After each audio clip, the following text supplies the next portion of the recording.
नमस्कार, मैं रवीश कुमार। हमला आतंकवादी ने किया है और आप बदलना संविधान चाहते हैं। निशाना पाकिस्तान होना चाहिए तो निशाना संविधान है। तो आपको देखना है कि इस हमले का फायदा कौन उठा रहा है। क्या आतंकी हमले का जवाब देने के लिए संविधान को बदला जाएगा? धार्मिक स्वतंत्रता के अधिकार को खत्म किए बिना आप आतंकवाद से नहीं लड़ सकते। यह कैसी राजनीति है इस वक्त की? आपका इरादा क्या है? क्या जनता को भीड़ समझ रहे हैं कि जिस भी दिशा में हाँक देंगे चली जाएगी? विपक्ष के नेता अपने बयानों को लेकर संयम बरत रहे हैं, तौल तौल कर बोल रहे हैं कि इस वक्त सरकार की ज्यादा आलोचना भी ना करें और सवाल भी पूछ लें। लेकिन बीजेपी के नेता बेलगाम होकर कुछ भी बोल रहे हैं। क्या आपको याद है कि जब लोकसभा के चुनाव हुए तब प्रधानमंत्री मोदी जम्मू कश्मीर प्रचार करने तक नहीं गए, एक सभा तक नहीं की। बीजेपी ने जम्मू और उधमपुर में चुनाव भी जीता, लेकिन कश्मीर घाटी में एक भी सीट पर अपने उम्मीदवार नहीं उतारे। बीजेपी की राजनीति के लिए कश्मीर का कितना महत्वपूर्ण रोल है, लेकिन 370 हटने के बाद पहले चुनाव में बीजेपी ने घाटी में अपने उम्मीदवार नहीं उतारे। सरकार और बीजेपी की तरफ से देश को भरोसा दिया जाता रहा, आतंकवाद काबू में है, कश्मीर सामान्य स्थिति में लौट आया है। लोगों ने इस पर भरोसा भी किया, कश्मीर जाना शुरू कर दिया। लेकिन खुद प्रधानमंत्री मोदी धारा 370 की समाप्ति के करीब 5 साल बाद जून 2024 में कश्मीर गए। कश्मीर में आतंकवाद कुछ समय के लिए भले शांत हो जाए, लेकिन सर उठाता ही रहता है।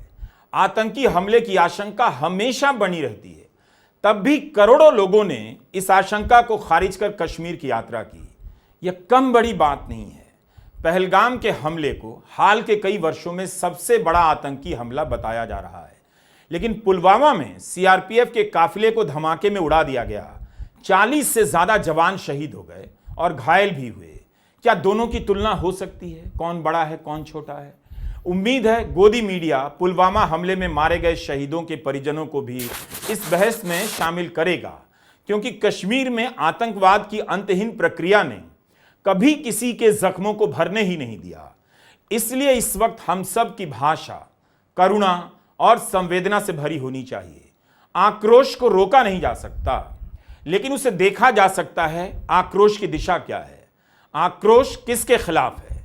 आतंकवाद के खिलाफ या आतंकवाद के नाम पर अपनों के खिलाफ, संविधान के खिलाफ? कश्मीर की सड़कें वीरान हो गई। आतंकवादी हमले की दहशत का सन्नाटा पसरा हुआ है। इक्का दुक्का आती जाती कारों से खामोशी टूटती है, लेकिन कारों के गुजरते ही फिर से चुप्पी छा जाती है। कश्मीर में सभी दलों ने बंद का आह्वान किया। भीतरी इलाकों में भी बंद का असर दिखा, दुकानें बंद रही। श्रीनगर और पहलगाम में बंद का ऐलान हुआ, दुकानें बंद कर दी गईं। इन रास्तों पर दिखने वाली टूरिस्ट कारें बता रही हैं कि आतंकवादी हमले के बाद किसी तरह से श्रीनगर पहुंचने की जल्दी है। एक हमले के असर में न जाने कितने होटल चंद मिनटों के भीतर वीरान हो गए होंगे और किस हाल में लोगों ने कश्मीर छोड़ा होगा। पर्यटकों का कश्मीर और वहां के लोगों से एक अलग नाता तो बना होगा। इतने सालों में विश्वास नहीं बनता तो कोई शादी के 4 दिन के भीतर कश्मीर जाने की योजना नहीं बनाता। इसी भरोसे के दम पर कश्मीर का जीवन भी चलता है, कारोबार भी। 2021 से 23 के बीच हर साल 1 से 2 करोड़ के बीच पर्यटक गए हैं। 2023 में तो 2 करोड़ से ज्यादा पर्यटक गए। इस साल 37,000 से अधिक विदेशी सैलानी भी गए। तो कश्मीर को पता है कि आतंकवादियों ने उनकी रोजी रोटी पर हमला कर दिया है। धर्म पूछकर मारने वाले आतंकवादी दरअसल कश्मीर के लोगों के रोजगार की हत्या करने आए थे। उनका धर्म कुछ और नहीं। आतंकवादियों को ठीक से पता होगा कश्मीर में लोग लौटने लगे हैं, इसलिए आतंकवाद को धर्म से जोड़ने की जल्दी ना कीजिए। और इस बहस का अब कोई अंत भी नहीं। जो भारत शरबत में जिहाद खोज लेता है, उस भारत में तार्किक बात करना इतना आसान नहीं। कश्मीर जाकर लौट आने वाले करोड़ों पर्यटकों से पूछिए कि क्या उन्हें ऐसा कश्मीर दिखा कि जाकर अफसोस हुआ? अगर होता तो बार बार इतनी संख्या में लोग नहीं जाते।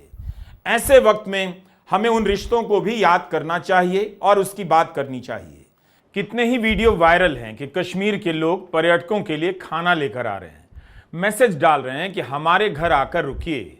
यह भी कश्मीर इसी वक्त दिख रहा है। पहलगाम टैक्सी यूनियन ने भी वीडियो डाला है कि यूनियन यात्रियों के साथ है।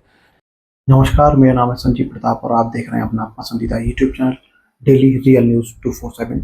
जी हाँ, आज फिर हाजिर हूँ एक और महत्वपूर्ण वीडियो के साथ।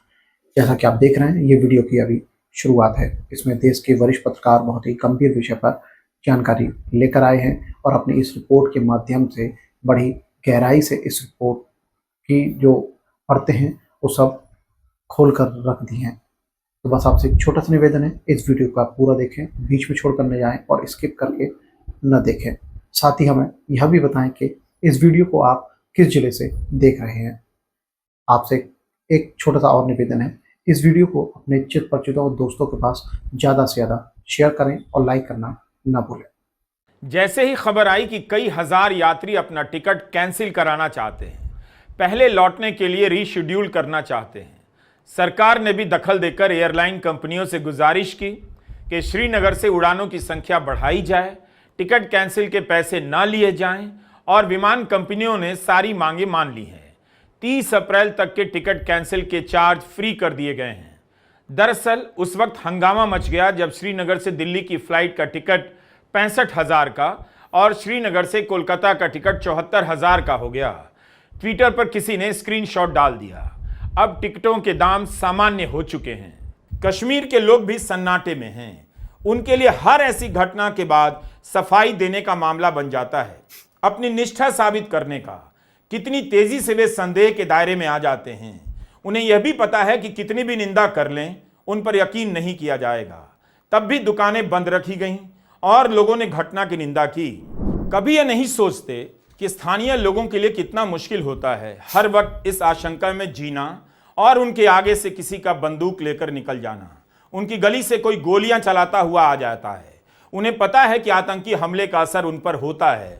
उनके काम धंधे सब बंद हो जाते हैं। कश्मीर की कई प्रभावशाली व्यापारिक संस्थाएं हैं। The Kashmir traders and manufacturers association, chamber of commerce and industries Kashmir, Jammu and Kashmir hoteliers club, travel association, transporters, restaurant owners, सबने बंद का समर्थन किया। पुंछ में दुकानदारों और कारोबारियों ने प्रदर्शन किया है। जम्मू कश्मीर स्टूडेंट्स एसोसिएशन ने लोगों से आह्वान किया है कि बंद में सहयोग कीजिए। ऑल पार्टीज हुर्रियत कॉन्फ्रेंस ने भी लोगों से अपील की है। कई जगहों पर लोगों ने कैंडल लाइट मार्च किया है और दुकानें बंद कर आतंकवाद के खिलाफ अपनी आवाज उठाई है। इस आतंकवाद का शिकार कश्मीर भी तो रहा है। अब ट्विटर पर लोग लिख रहे हैं, राज्य का दर्जा मिलने की बात भूल जाइए। कितनी आसानी से हम कश्मीर के स्थानीय लोगों की गरिमा और अधिकारों के बारे में भूल जाते हैं, उन्हें दुत्कारने लग जाते हैं। हम यह भी भूल गए कि कश्मीर में दुकानें बंद कर दी गईं। जब पर्यटक नहीं लौटेंगे तो उन दुकानों का खुला रहना भी बेमानी हो जाएगा। इसलिए आतंकवादियों ने कश्मीर पर भी हमला किया है। अच्छा होता कि जिस तरह से कश्मीर में दुकानें बंद की गईं, कश्मीर बंद किया गया, उनकी आवाज के साथ आवाज मिलाते हुए दूसरे राज्यों में भी इसी तरह आतंकवाद का प्रतिकार किया जाता। दुकानें बंद कर दी जाती, दफ्तर बंद कर दिए जाते। लेकिन हमले की शाम आईपीएल का मैच चलता रहा। आज भी 23 अप्रैल को आईपीएल के मैच तय हैं। हैदराबाद और मुंबई के बीच मैच खेला जाएगा। जब कश्मीर के लोग दुकानें बंद कर सकते हैं तो आईपीएल का मैच क्यों नहीं बंद हो सकता।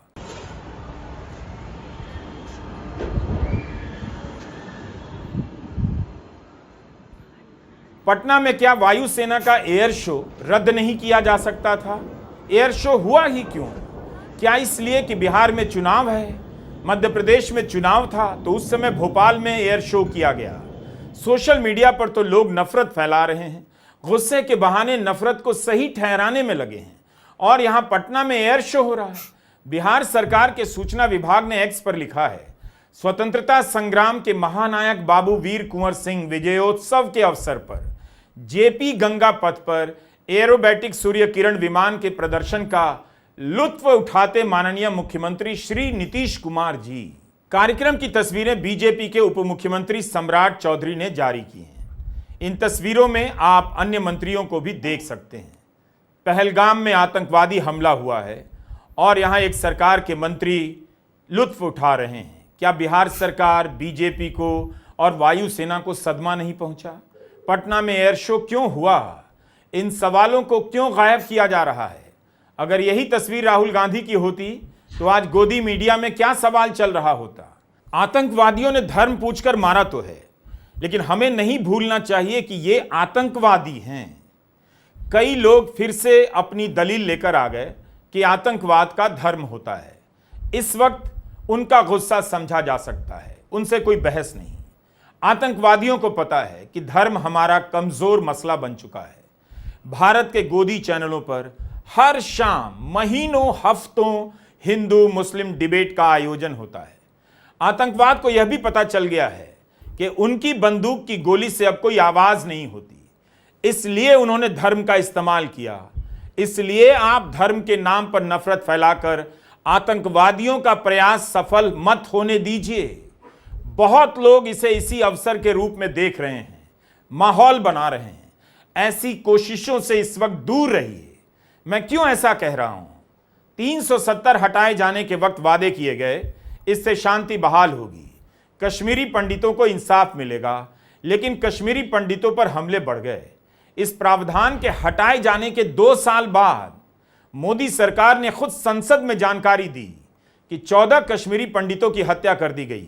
2021 में श्रीनगर में दवाओं की दुकान चलाने वाले माखन लाल बिंद्रू की हत्या की गई।